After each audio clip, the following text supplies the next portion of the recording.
Dennis Prager here. Thanks for listening to the Daily Dennis Prager Podcast. To hear the entire 3 hours of my radio show, commercial-free, every single day, become a member of Pragertopia.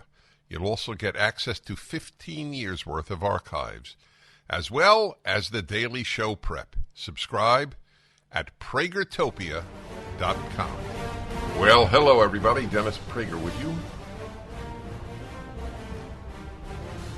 I have said to you, as a matter of fact, not a matter of attack, matter of fact, that truth is not a left-wing value. It's a liberal value. It is a conservative value. It is not a left-wing value. It never has been. And here's a dramatic example which concerns me. So I really know the story, as they say. Dennis Prager claims there were, quote, many nice slaveholders in the South. That is the headline. Most people only read headlines, especially people at Mediaite and other left-wing places. So if you saw that headline and you're a leftist, or for that matter, you're even a liberal and you saw that headline, you don't read further. Dennis Prager claims there were many nice slaveholders in the South. So the implication of the headline is that slaveholders were nice people and there's nothing particularly wrong about slavery. Is that correct? That would be the inference that people would draw. And that is what they intend by the headline. As many of you know, I have spoken about this on many occasions. Nice people can do great evil. Slavery was a great evil, and I gave the example. I give a number of examples. There were nice communists. There were nice fascists. There are nice leftists.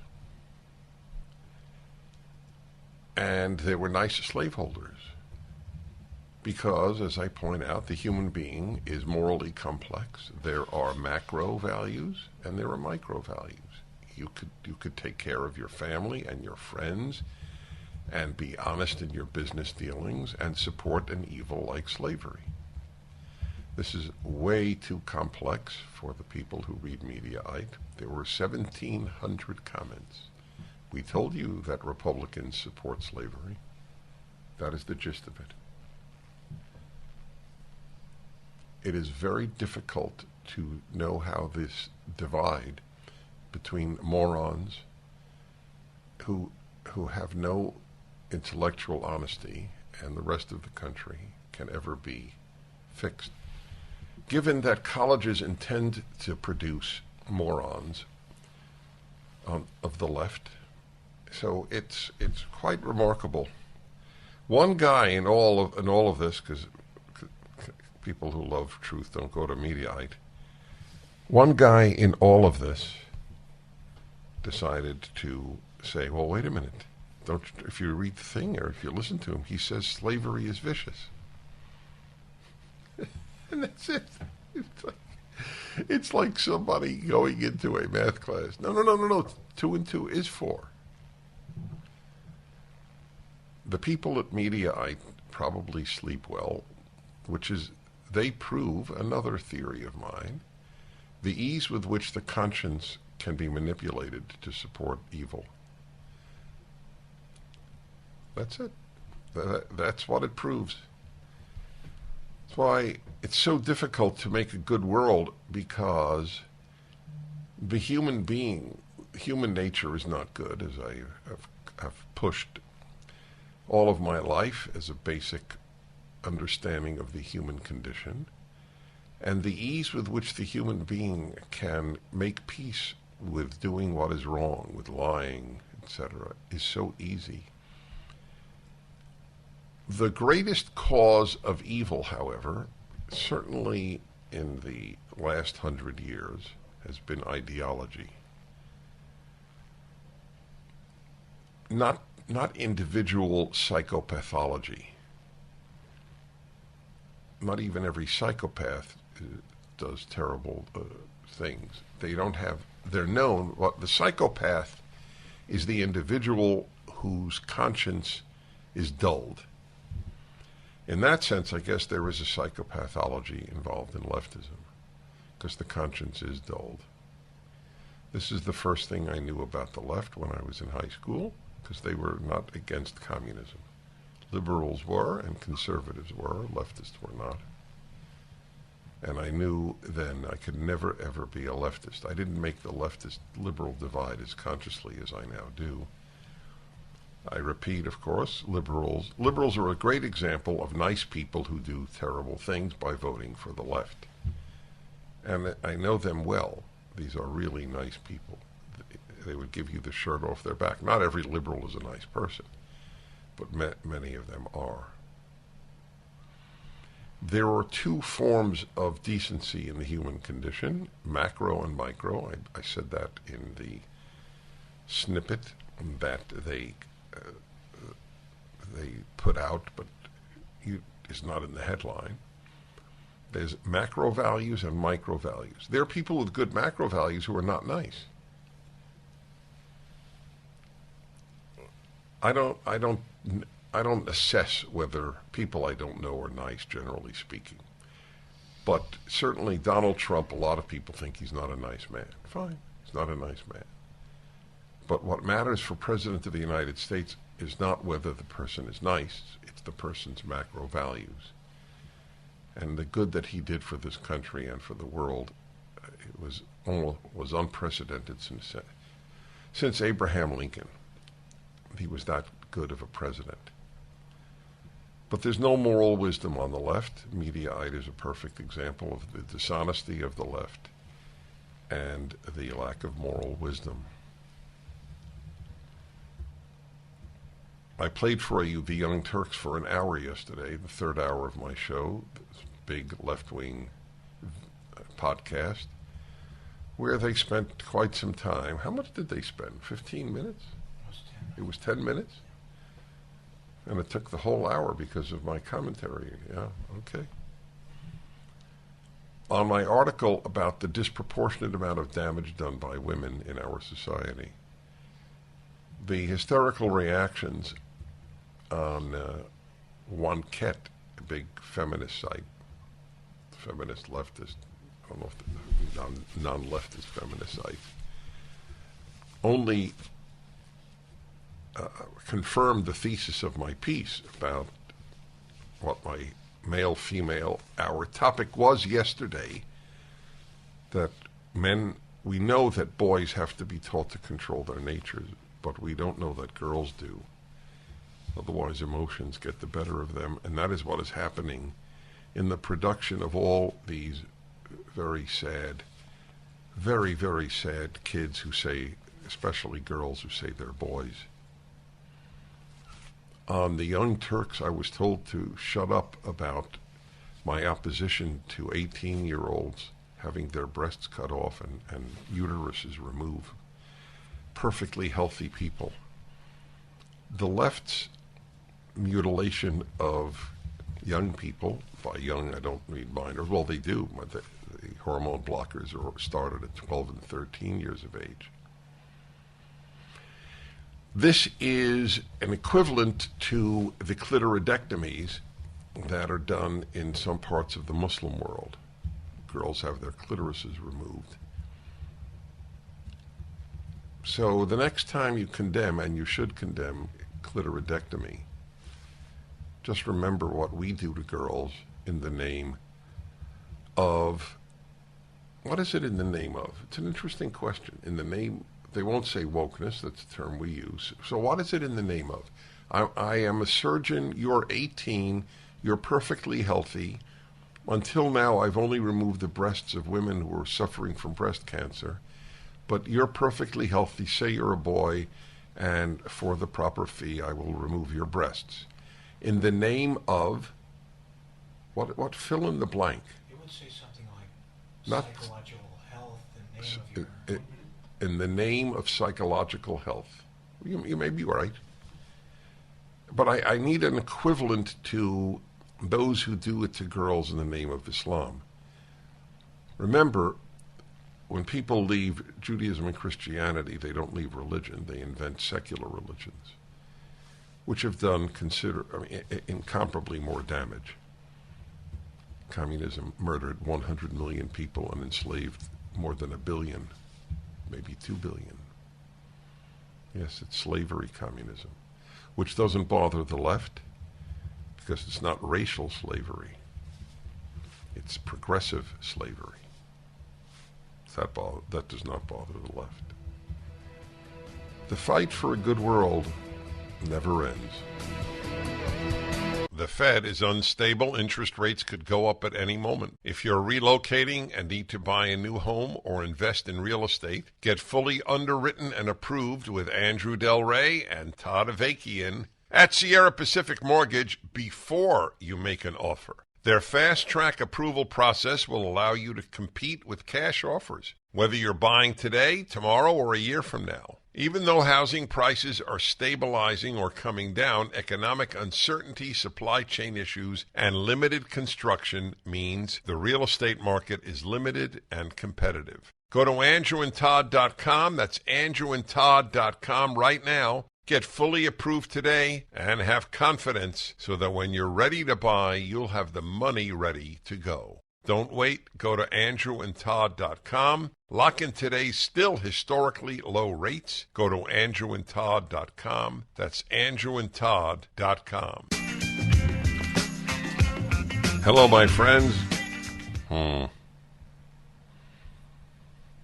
It is quite good stuff. I'm still amazed at the ease with which the left lies. In the macro, the micro, the ease. That people would say that I defended slavery. Remember, was it Purdue? Yeah, I spoke at Purdue, and some black college official said that I defended slavery. Yeah. And I wrote to him and asked him for an apology because we have a video of my talk. He just lied. He made it up. Yeah. Like Mediaite, they just lie. And then they believe their lies, and then now it's down to 1,550 comments. Well, told you. Oh, and of course, it's very important. They love to personally attack. Prager is so ugly, no wonder he sticks to radio. It's a comment.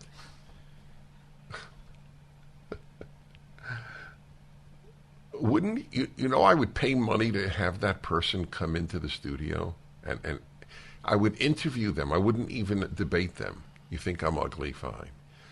Why did you write that? Do you have children? Do you know when I get mail that curses me out, which is not often, but it happens. I mean, just you're an effing piece of S, and the whole gamut of curse words. So if they actually have their real name and email address, I on occasion have responded. My response is generally along these lines. I'm just curious, because I don't write back anything that is in any way analogous to what they wrote to me. Do you have children? I'm just curious if you have children. And I'll tell you why. Because I would be embarrassed if my child ever saw me write an email like the one you sent me. Sincerely yours, Dennis Prager. You never get a response to that. I'll bet my picture of the Mediaite commenter, the average Mediaite commenter, is of a single person who is a loser. Because it takes a loser to write that. By the way, it was done on occasion, not nearly as much, but it was done by people on the right, where they would mock a member of the Clinton family's looks, for example, and I thought the same thing. That's unimpressive. But this is the level of this website, which 99% of you never heard of, so I debate whether even to publicize it. But if you get 1,500 comments, clearly people on the left, some people on the left know of your existence. Yes. By the way, my wife supplied me the name in which healthy girls have their breasts taken off by children's hospitals if they say they're a boy. When the clitoris is removed in a clitoridectomy, it's done in the name of Islam. But what is this mutilation of girls done in the name of? And it is mutilation. You can't. I mean, the removal of breasts on a healthy person is mutilation. You may say it's holy mutilation, and they do. They don't use the word holy because it has religious Judeo-Christian connotations, so they don't want to use it. But they do it in the name of, you ready for the name my wife came up with? We were looking for a name, compassion. There is no, this is another reason for worrying about the human condition. There is no sweet-sounding value in which evil cannot be committed. Equality produced the French Revolution, the guillotine, the murder of vast numbers of priests. And, people don't know about the French Revolution. They don't know about anything. You don't learn anything in school. You learn preferred pronouns. I would be very curious if the average high school senior can tell me a single fact about the French Revolution, let alone that what is the biggest difference between the American Revolution and the French Revolution. I found a quote from Hannah Arendt, one of the leading thinkers of the 20th century. Do you agree with her or not? She wrote a famous book about the banality of evil. She wrote about Adolf Eichmann, the architect of the Holocaust. And she wrote that the French Revolution had a much more lasting impact on the world than the American Revolution. Isn't that interesting? She's right. The love of liberty did not spread around the world, but the love of equality did spread around the world. More people have been murdered in the name of equality, certainly more than anything else in the 20th century. The only comparison, and it's in terms of numbers, it's much smaller, is in the name of Aryan supremacy. But how many kids have ever been taught that? Do you know that more suffering was created in the name of equality than in the name of anything else in the last 500 years? That is worthy of a PragerU video. In the name of what have most people been murdered? Back in a moment. MyPillow is having their biggest sheet sale of the year. You all have helped build MyPillow into the amazing company that it is today. Now Mike Lindell, inventor and CEO, wants to give back exclusively to his listeners. The Percale and Giza Dream bedsheet sets are available in a variety of colors and sizes, and they're all on sale for as low as $29.98 with our listener promo code. Order now, because when they're gone, they're gone. The Percale and Giza Dream sheets are breathable and have a cool, crisp feel. They come with a 10-year warranty and a 60-day money-back guarantee. Don't miss out on this incredible offer. There's a limited supply, so be sure to order now. Call 800-761-6302. Use the promo code Prager. Or go to MyPillow.com, click on the radio listener square, and use the promo code Prager. Hey everybody, there is a series of books out called The Politically Incorrect Guide to. I have read a number of them. I've had many of their authors on. Every one I read is superb.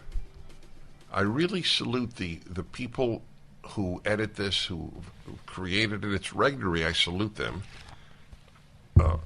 Just for full disclosure, they happen to publish my Bible commentary, the Rational Bible. By the way, the third of 5 volumes is coming out next month. I'll talk to you about that later. I want to deflect attention from this, but I'm not advocating this. I have because I'm published by Regnery. I didn't even know Regnery published this till I looked right now. The politically incorrect guides are superb. The latest is the politically incorrect guide to economics. Thomas Di Lorenzo is the writer. He is a professor of economics at Loyola College, Maryland, or was senior fellow at the Ludwig von Mises Institute. And this is the politically incorrect guide to economics. Sir, I salute you. Well, thank you very much. I'm just curious. Did you read other politically incorrect guides to follow the pattern that they set? Well, yes, I did. Yeah, my friend Tom Woods wrote the first one. It was on history, and it was a New York Times bestseller. So I've been familiar with the guides for years, and I've read several of them on different topics. And like you, I love all of them. I think they're all just fabulous books. Fabulous books, and you've written one now, and it's just, when did it come out? August 16th, just a couple of weeks ago. Well, congratulations. I hope it becomes a bestseller, because that means more and more people will know something about economics. My wife knows a great deal about economics. Her claim is that economic illiteracy that's the real pandemic. Any thoughts on that? Well, yeah, actually, I wrote an epilogue to the book at the end of the 15 chapters, and I closed the very last sentence or two is that understanding economic common sense is something that the state fears more than insurrectionists and terrorists. It's, an educated populace is a very dangerous thing, and especially an economically educated populace. And so that's one of the reasons why I wrote the book. And I was a college professor, a university economics professor for 41 years. I recently retired from that job. And basically what college students are mostly taught is the market, the free enterprise system fails in 1,000 different ways and needs to be corrected by perfect government bureaucrats and politicians. And but there's always been a remnant of academics, scholars who are more freedom-oriented and free market-oriented. And my book is all about that, and it sort of criticizes the fallacies and superstitions of market failures and supposedly failure of the free enterprise system and the wonders of government in fixing the problems that government itself usually creates in the first place. It was that line, by the way, I just think it's relevant to note to my audience, and I'm sure you don't know this because this is something I would say regularly here. It was Ronald Reagan's line that government is not the solution, it's the problem. I think within a week of that, I became a Republican. I knew it. It's like people say to me, I say things that they feel, but I put it into words. That's what Reagan did for me. First of all, governments are the authors of all the genocides of the 20th century. For that alone, people should fear and loathe big government. But he was speaking, of course, in America and in policy. You have a chapter called The Root of All Evil. What is it? Well, that's the income tax, the root of all evil. And the main reason I believe the income tax is the root of all evil is that the government, when it instituted it in 1913, it basically said, your income belongs to us. Everything you earn belongs to us. We will let you keep some of what you earn by setting the tax rate.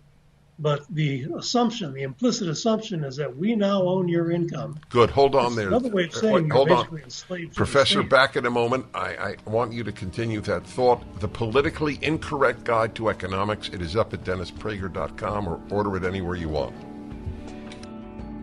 The Dennis Prager Show. Uncle Tom 2 is the eye-opening documentary everyone in America should see. Dennis Prager here, and Uncle Tom 2 offers a compelling and brave analysis of the true history of Black America. The cultural shift from prosperity, integrity, and faith to its current perceived state of anger, discontent, and victimhood. Uncle Tom 2 offers historical footage, photos, correspondence, and data to reveal the genuine strides of Black America in the 20th century, the deliberate Marxist strategy to create racial tension and replace God with government, the NAACP's sinister agenda, the fall of Black Harlem, the truth behind Black Lives Matter, and the demoralization of America for political power. Don't miss Uncle Tom 2 from executive producer Larry Elder and director Justin Malone, with Brandon Tatum, Vodi Bakum, and Chad O. Jackson. Watch the movie on demand or buy the DVD now at salemnow.com. That's salemnow.com. Well, hello, my friends. I'm just reflecting on the last part of my last conversation of the previous hour with Professor Di Lorenzo, who wrote The Politically Incorrect Guide to Economics, that at a university he taught at, a Republican student posted at some fair at the campus, I guess fair of clubs you could join, one page from one of the most important books written in the last 50 years, The Black Book of Communism, shockingly published by Harvard University Press. I wonder if it would publish it today. It was originally produced by French professors. It gives you an idea of how many people were murdered and tortured by communists. And he said there wasn't any student for whom this was not news. How could you go through a college education or a high school education and not know that communists were the greatest mass murder movement in modern history? How could you not know that? It's because leftists teach your children, and they not only lie by commission, they lie by omission. If you don't hate communism, you don't hate evil. That's it. It's unbelievably morally simple. And yet they hate capitalism. It's a backwards world that is being manufactured for your children. Here's a little story from Ireland, and my producer, who sends out a remarkably important list of columns with his own summary of the column in a sentence. That's worth the price of it. You get that with Pragertopia, don't you? You not only get all my shows without commercial, and you can go back and listen to and you can send them to friends, but you also get the list of articles that I get every day from my producer with his pithy comments. It's Pragertopia.com. If you like the show, I can't imagine. I really don't. I don't understand why you wouldn't want to go to Pragertopia.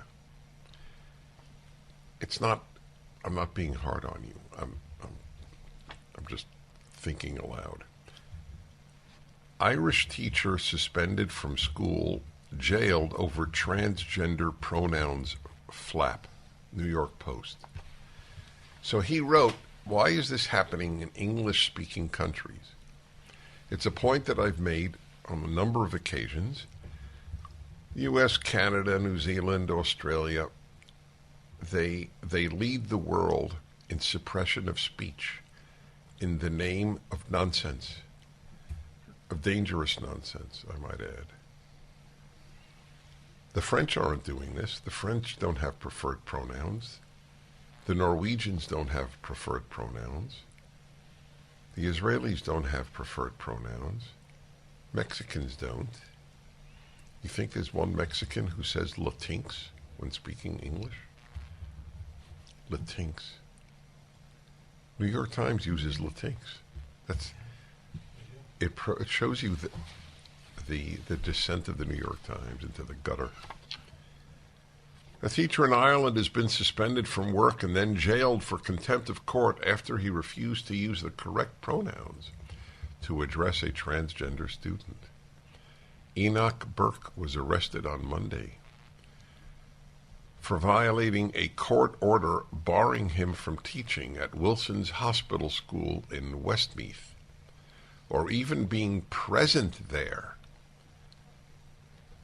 Burke was suspended with pay from Wilson's Hospital School, but he had refused to stay away from campus. Burke, a devout Christian, teaches German history and politics. I love my school with its motto, res non verba, actions, not words. But I am here today because I said I would not call a boy a girl, Burke told the court. He refused to address a transitioning student as they instead of he. Our only hope seems to be among the religious.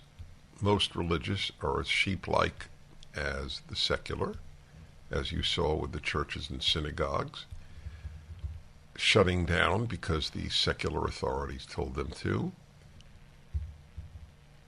Obedience to irrational secular authority should be the antithesis of what a church or synagogue does.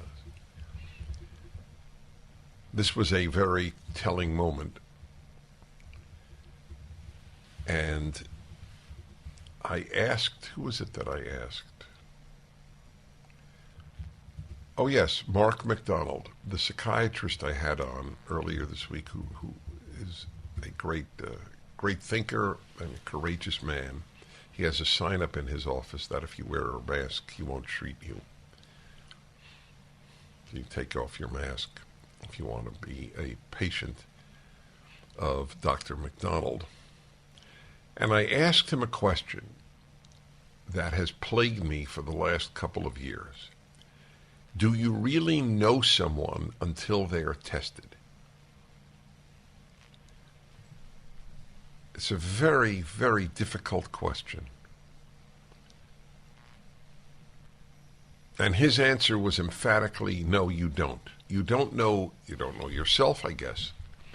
You don't know anyone until they're tested. Well, the irrational and evil lockdowns, they tested institutions. And it's very sad that most rabbis, priests, and ministers failed. It's very sad because our only hope is in the religious community to withstand the totalitarianism toward which we're headed because of the left.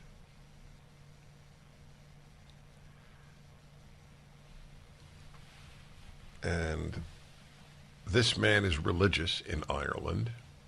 So my point once again is, while most religious people acted as sheep-like as most secular people over the draconian laws removing freedom and the willingness of people to suspend their freedoms, it was mostly religious people who did anything, who fought back.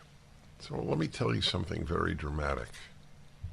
I'm reading an extremely long book now called Resistance. It's both liberal and conservative media said it was a spectacularly important and amazingly informative book about resistance to the Nazis in World War II in countries that the Nazis occupied. I'm in the middle of it. It's a 900-something page book. I'm in the middle. And she's talking about the Holocaust and was there any resistance to the Holocaust. And it's obviously depressing beyond words to read anything about the Holocaust. But she does note, and I don't think she's a religious individual. She might be, but there's no indication of that anywhere that I looked. Nor would it come through.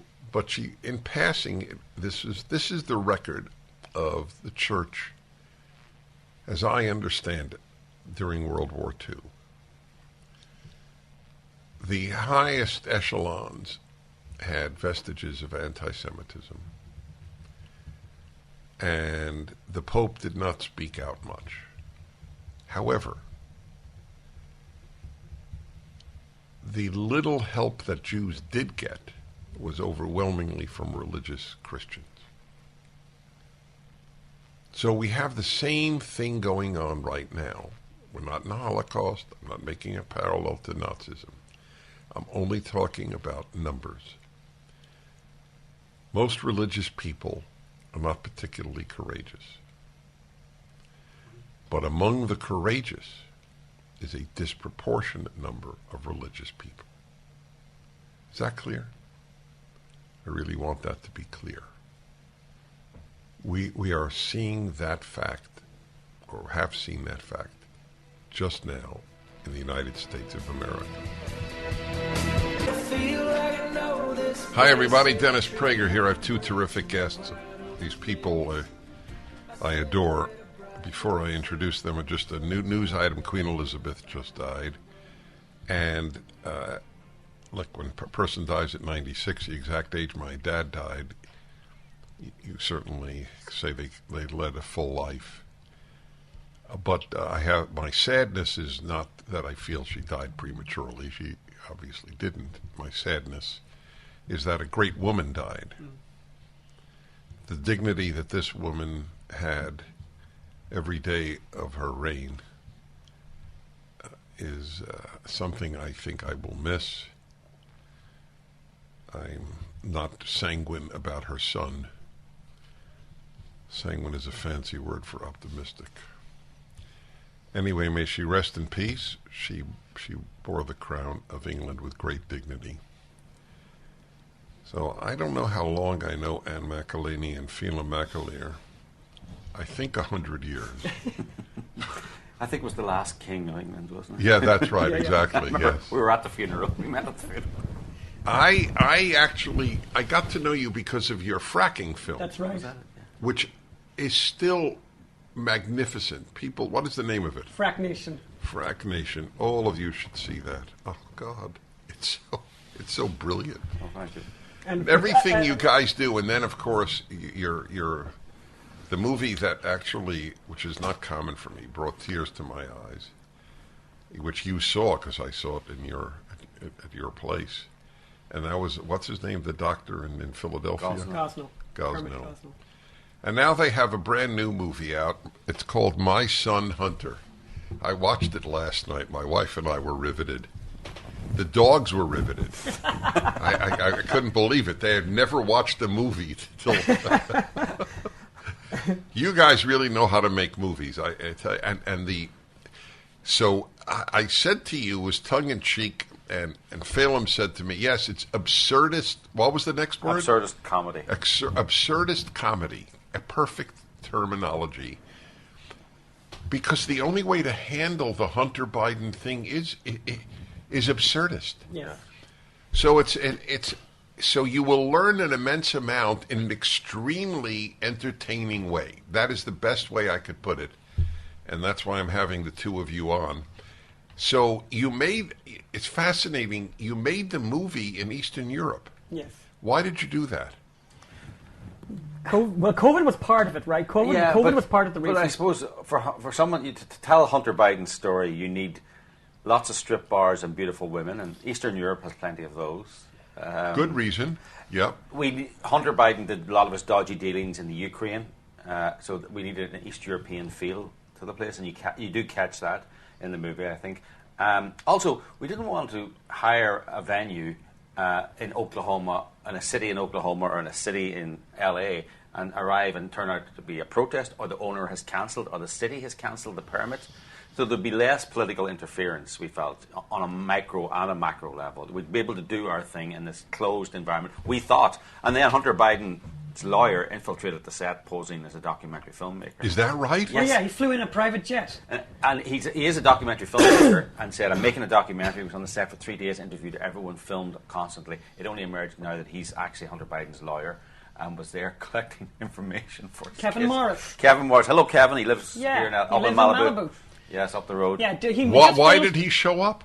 He wanted to spy on us. He wanted to find out what we were up to. Where our sources were. He posed as a documentary filmmaker. He has a good story. He was the lawyer for the South Park guys. Kept mentioning that, dropping the South Park guys. Obviously, the South Park guys are kind of our kind of guys. They're libertarians. So we're like, okay, we believe that. Turns out this is not at all what he was doing. Not at all what he was doing. He's gathering information. But he flew in on a private jet, by the way. I mean, what people need to, and it's actually quite an interesting addition to the movie in a way, because we're making a movie about a very, very corrupt family. And you start to get a sense of, here's a guy, obviously, Hunter Biden, who has a lot of drug and, addiction issues. And as Irish people, we exported alcoholism around the world, so we can't be talking too much about addiction. However, when he gets into trouble, most alcoholics or drug addicts, when they get into trouble, they end up on Skid Row. This guy ends up with 30 lawyers, headed up by this guy who flew in a private jet. Yes. Nice to be a Biden. It's not quite the intervention, Most people, you get an intervention, you say, you've messed your life up, you need to go and work in a volunteer in a homeless shelter or something. No, this guy, his lawyer flies on a private jet to try and enable more corruption, enable more bad behaviour. Anyway, that's the drama behind the drama. All right, so hold on. What'd you say, Sean? You have relief. Okay, so I want to remind everybody, we're obviously continuing in a moment. My Son Hunter, it's really all you ever wanted to know about Hunter Biden, the laptop, etc., but done in an extreme, it's as you point out, it's factual, but it's a story. Yeah. But you learn facts, my friends, and it's scary. It's up at DennisPrager.com or just go to mysonhunter.com. Either way, as I said, we watched it last night. Hi, everybody. The producers and makers of this brand new film, the site crashed, I just learned. There were so many people watching it. Was it yesterday? Yes. Wow, great. And we watched it last night, my wife and I. My Son Hunter. And your mouth is sort of open the whole time. When you learn, I mean, I had to keep reminding myself that despite the fact that this is a movie, it's true. I mean, when you would speak about, well, I got the following millions from here and millions from here, this is all based on what happened. Yeah. Were you surprised? I mean, I don't believe you knew all this before the movie. Totally. I mean, Brian Godawa wrote this movie, and when he put in the script, I made him asterisk all, and there's a separate file where everything that he writes about is backed up by documentation, right? Because then we knew they'd come after us for facts, and was like, right. Yeah, well, here we go. This is all the facts. And by the way, the stuff that most people don't know that he got in his research will just pass people by, but there's almost every line is a zinger.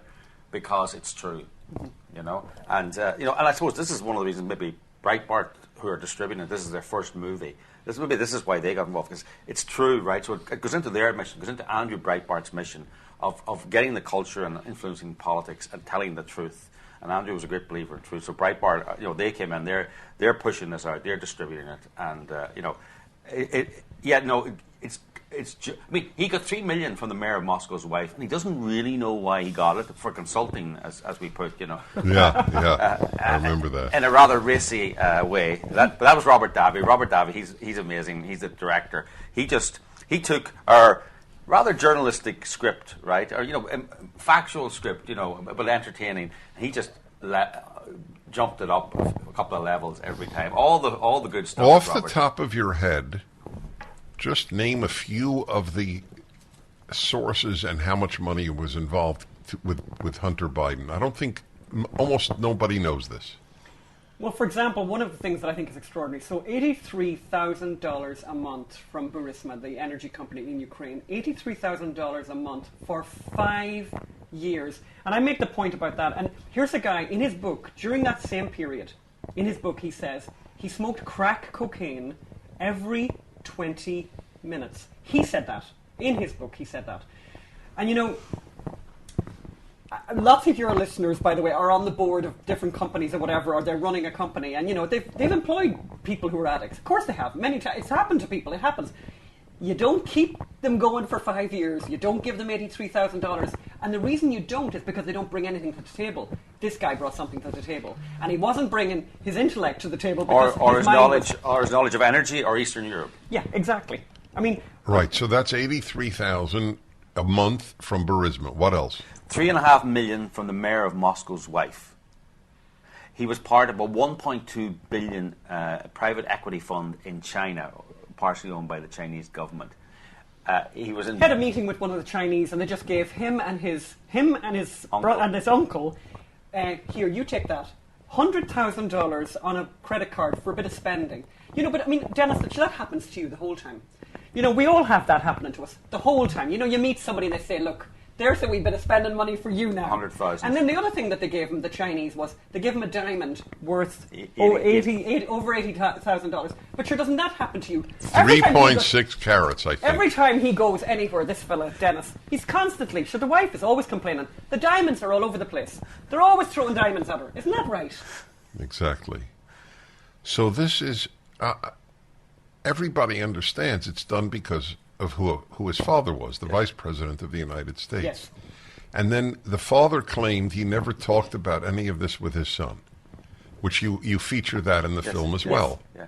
Well, there are emails where and text messages where he is talking about it, and there's also emails where Hunter says, cut the big guy in for 10%, or my chairman in for 50% of this deal. And Tony Bobulinski, who's his partner, has said now that the big guy was their code name for President Biden. So, you know, I think some famous philosopher said, comedy is tragedy plus time. You know, and this is an American tragedy in some ways, what Hunter Biden got up to, and what the media suppressed, the story the media suppressed. It's an actual American tragedy. In the run-up to election, the people who brought down Nixon expended all their energy for the to destroy the October surprise in Hunter Biden. It's an American tragedy, and a little time has passed now, so it's an American absurdist comedy. It has to be, and you know, I think in some ways this movie is also about the media. I mean, I think that's a very big part of it. That was just what I was going to get to. And it's kind of, I mean, you know, you would obviously have a much better understanding of American history, but I think it is unprecedented. I think it is the first time in American history that something like this has happened, where a story of this import was suppressed in such a coordinated way. By the way, I mean, the New York Post did a great job. They threw this story out there, amazing story. And there was a coordinated effort between big tech and big media to suppress it, and to continue to suppress it. And what's funny, and you see, obviously, Dennis has seen the movie, and we obviously document that very well in the movie, and it's amazing to watch it. In the credits, we have, you know, Russian disinformation. This is Russian disinformation. It was like, you know, you talk about, they were issuing these, you know, talking points, obviously, to these people every day, and everyone said the exact same thing, Russian disinformation. And then a year later, it's like, oh, you know, actually, it was true. It's true. Dug into the 15th paragraph on some story that they had. That's right. That's exactly right. The silence of the press on this issue. And now, as you pointed out, I think, was it at the very end, 15 months later, the New York Times acknowledged it, right?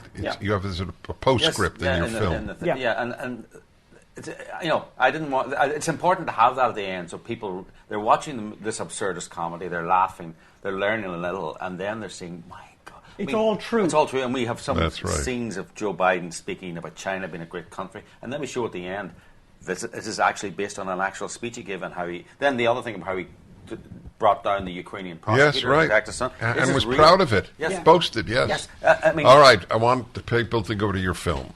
It's My Son Hunter. The link is through DennisPrager.com, or just go straight to mysonhunter.com, and it'll blow your mind. Thank you. Thank you so much. Yep. The Dennis Prager Show. Hi, everybody. Dennis Prager here. I'm sorry? I'll mention Queen Elizabeth again. She just died. Very sad. I wanted her to live a long, even longer life. Well,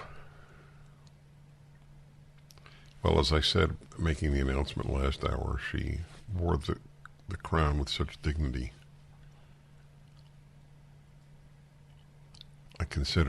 I'm sorry to say this, it's painful, especially the day that she dies, but I'll put it mildly. I'm extremely unimpressed and worried about her son, who will become the king. He's just another product of the woke world, especially with regard to climate change.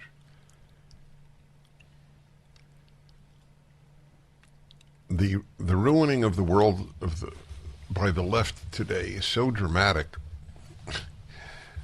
When I think, I have on my phone, living in California, an emergency message from the government of California not to use, or to use as little electricity as possible, because people are taxing the electrical grid in California.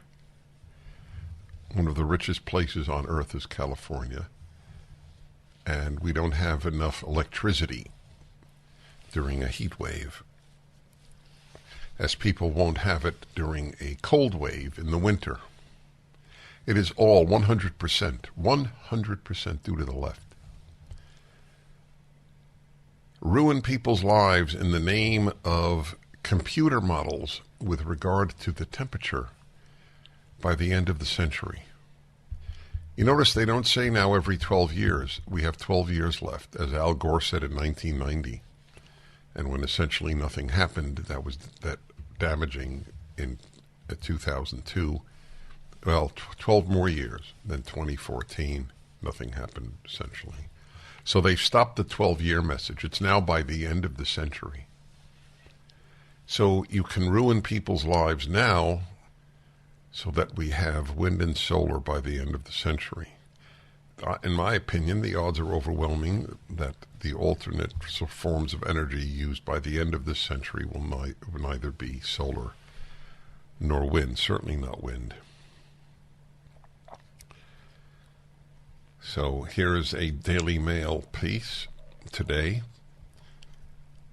Tom Kerridge, who's a celebrity chef in England, reveals absolutely ludicrous, quote-unquote, energy bill at one of his pubs will soar from £60,000 to £420,000. I don't understand. How do you pay £420,000 and stay open? You can't stay in business. It's obvious. This is all because of the left. I told you, environmentalists are rich white people. That's all they are. They're bored with life. They need to believe they're saving the world. They're overwhelmingly secular. This is a substitute religion. Celebrity chef Tom Kerridge has revealed that the electricity bill at one of his pubs, just one of his pubs? That's hard to believe. Will soar from £60,000, even that's hard to believe, that it's £60,000 now, to a staggering £420,000 a year as Britain's hospitality sector faces financial ruin this winter. But nobody blames the Greens. The left they destroy freedom, they've destroyed the colleges, they've destroyed the elementary schools, they're destroying children's innocence, but they're never blamed.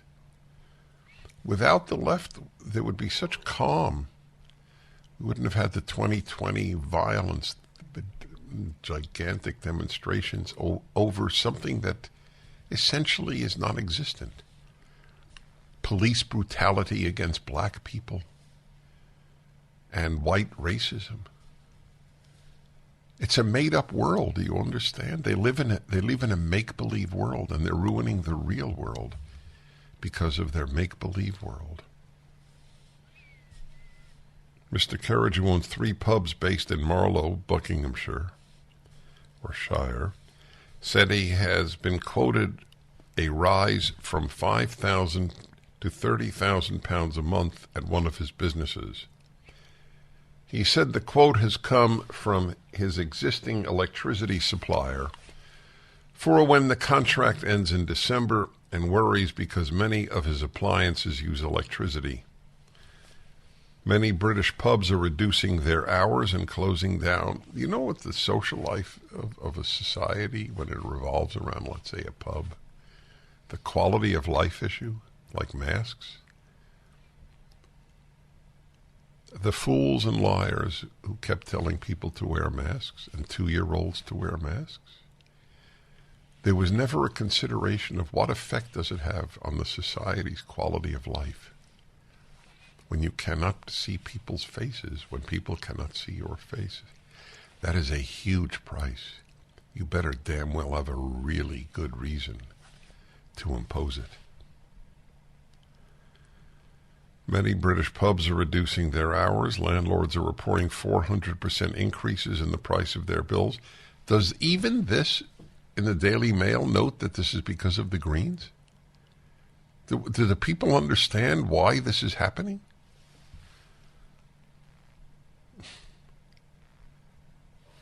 Yeah, I don't know. I don't think so. It's like it just descended upon them in Germany and in, the rest of Europe. A quarter of pub and hotel owners are considering closing over the Christmas period to avoid losing money. It's so sad. One landlady whose energy bill has jumped from £8,000 to £33,000 told Mail Online, that's the Daily Mail website, "You really need to be up for running a pub for the love of it, as it's certainly not to earn a living anymore." She's cut down on her menu. She's acting as the chef. Wow, what's going to happen? This is all good news for the left. Chaos, destruction of the current way of life. Marx's favorite line came from the devil in Goethe's Faust, from Mephistopheles, to destroy all that which exists. That is in a nutshell what the left does. Things were too peaceful. I've compared them to what is the name of the person who makes chaos in people's lives again? What is the name of that? It's got a female name. Someone who constantly agitates in your family. Drama queen, yeah. The left are the drama queens of society. They hate calm. There are people who hate calm. They're bored. It gets them agitated. The agitation brings them peace. Peace brings them agitation. High employment, people doing well, energy cheap, therefore the prices of everything else were down. All this happened under Donald Trump. They hated his guts. They didn't hate him for his personality only. They hated him for the peace that he brought to the country. Yeah, that's right. Because with peace, people don't make revolution. That people don't realize that. They think they hate him because of his personality. That's part of it, which I don't even understand. Not because of his personality. I don't understand. That's not how you assess a president. You assess him. Did he do good for his country? Which he did. They hate calm. The more calm, the fewer Democrats elected. Agitation is the mother of elections for people on the left. When there are no crises, they must be created. No crises means that people are happy. Happy people don't vote left. Yeah, It's all dark.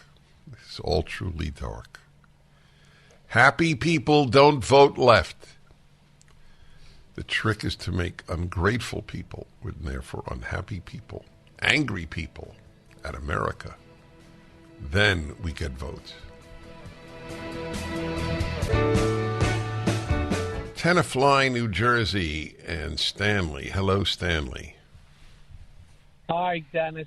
Thank you for taking my call. And first of all, I'm a conservative. Actually, I'm a libertarian.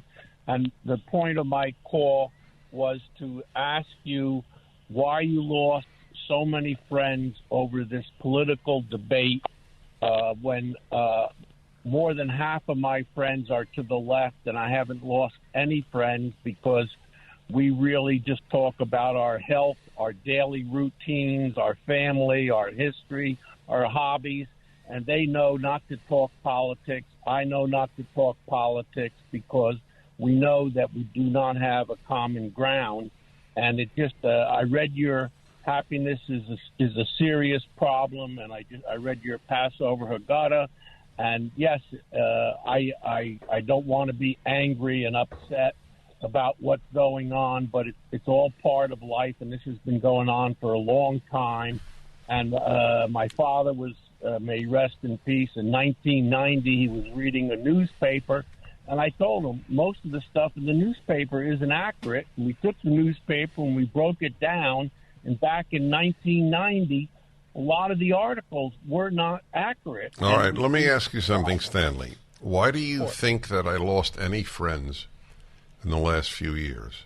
I haven't lost a single friend. Why do you say that I did? You made the statement about a month ago that you have no friends on the left. Right, but I didn't lose any. I didn't have friends on the left 10 years ago. All of my friends and I share the same values. That's the point of a friend. I have no interest in having somebody to whom I only speak about hobbies. Okay. All right. Well, I find common ground. Okay. No, clearly, and I'm not advising you not to be friendly with them. I've never told anybody give up your friends who think that there's no such thing as male and female, or that America is a moral cesspool, or that the founders were despicable human beings. I've never told you to leave these people. I never told you to leave people who believe that doctors should take pledges to equity before they become a doctor, or to drop people who believe in an all-black dormitory at universities. No. But I don't know why I would want them as friends, because the whole point of friends is people you share values with. It's not a hobby association. If I go to, and I do, an audio show, audio equipment is one of my hobbies. I don't care about their politics. It's true. At an audio show, I just talk about speakers, preamplifiers, amplifiers, digital analog converters, and headphones. That is correct. And it's fun as anything. I don't care if they're radical leftists or whatever. But friends? Would one say that about a spouse? It doesn't matter their values because you share interests or have great sex. By the way, that has confused a lot of people, and they do marry wrong. Sex is very powerful. Anyway, I didn't lose any friends. I've never lost friends over these issues because I've always chosen friends for sharing my deepest passions and concerns and values. To not talk about the most important things in American life and world life, and many of them in my life, in order to keep them as friends? What kind of bargain is that? Well before the woke period, I always said the definition of a friend, it's in my book on happiness. The definition of a friend is someone to whom you can say anything. But if you have to suppress your views on America and freedom and speech and men and women and the sexualization of children, then you're not saying what you feel to a friend. What kind of friend is that? Anyway, I didn't lose any, just for the record. but it's an important call. That's why I took it. Talking about my happiness book, I got a very wonderful package yesterday. Sharing a personal note. You don't even know this. I got 4 copies of my happiness book in Portuguese, sent to me from Brazil. I'd like to read tomorrow, if I remember, I'll like to read the letter he wrote. A Brazilian man who translated it wants my ideas to be disseminated more in Brazil. Watches the Fireside Chat every week.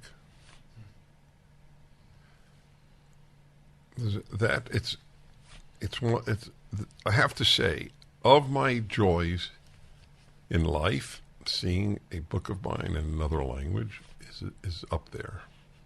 That I fully acknowledge. The purpose of my life is to get my ideas out. The purpose of the left is to distort my ideas. As I reported in the first hour, Dennis Prager says slave owners were nice people. It's a headline in a left-wing site called Mediaite. Mediaite, like all left-wing sites, are the embodiment of what I've said to you for many, many years. Truth is not a left-wing value. The distortion inherent in that headline, you wonder if the people who put that out at Mediaite actually have a conscience. And the answer is they do. But it's a left-wing conscience. And you could have all sorts of consciences. If you have to answer to a left-wing conscience, you're permitted to lie. Do I really think that slave owners were nice people? My whole point was nice people can do a lot of damage. So nice doesn't tell you about their values. There are nice people in every arena of life. There were nice communists, people who believed in communism, the greatest mass murder system in history. A lot of nice people did. Nice people were slave owners or believed in slavery. So my point is educational, is pedagogic, which was sailed way over the readers of Mediaite. Nice doesn't mean good. Nice doesn't mean having good values. Back in a moment. The Dennis Prager Show.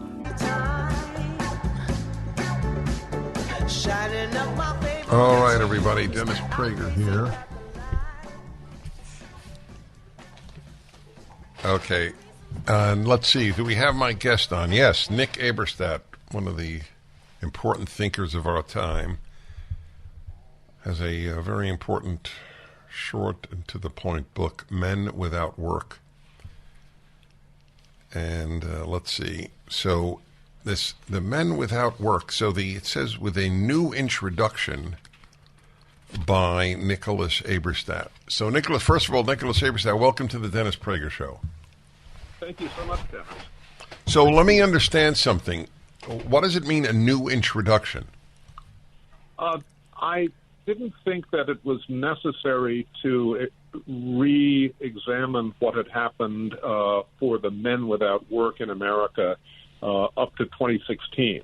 I'd written a book back in 2016 about a problem that had been developing for half a century, and I think that holds up pretty well, if I do say so myself.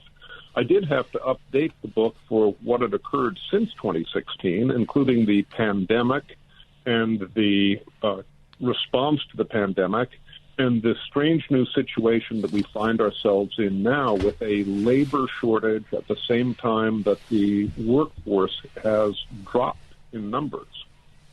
Good. So let's talk about that. By the way, the book is up at DennisPrager.com. For my listeners' sake, I want you to know that. So I am stymied. So you're the perfect person to ask. Then we'll talk about the ramifications in terms of men and in terms of the society. So I don't understand. I'll give you a perfect example. I went to a major, a good restaurant chain here in Los Angeles yesterday for lunch, and walked in and said, I need a table for 2. And they said, well, it'll be a 20, 25-minute wait. And I said, I'm not arguing, and I wasn't. I said, I just don't understand. There are so many empty tables.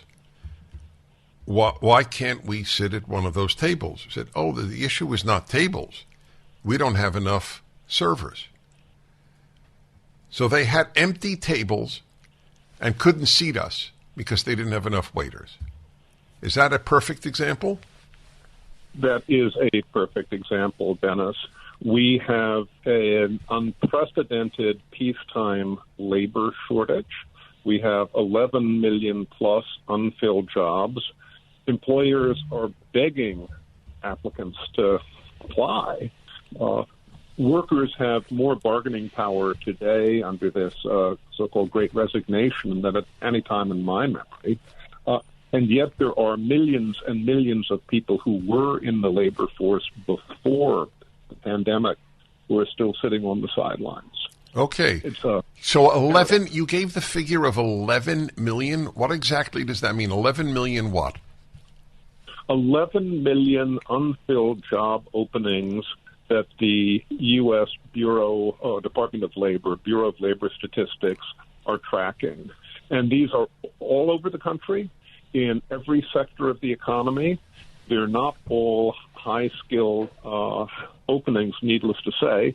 The main skill that one needs for a lot of these jobs is the skill of showing up reliably, on time, drug-free. And yet these slots are not being filled. Okay, so obviously the $64,000 question, why not? Because the economy isn't working to solve this problem. The economy solves economic problems. This is more like a social or a pathological problem. We've had the continuation of the retreat from the labor force of prime-age men who, until recently, were the backbone of the labor force.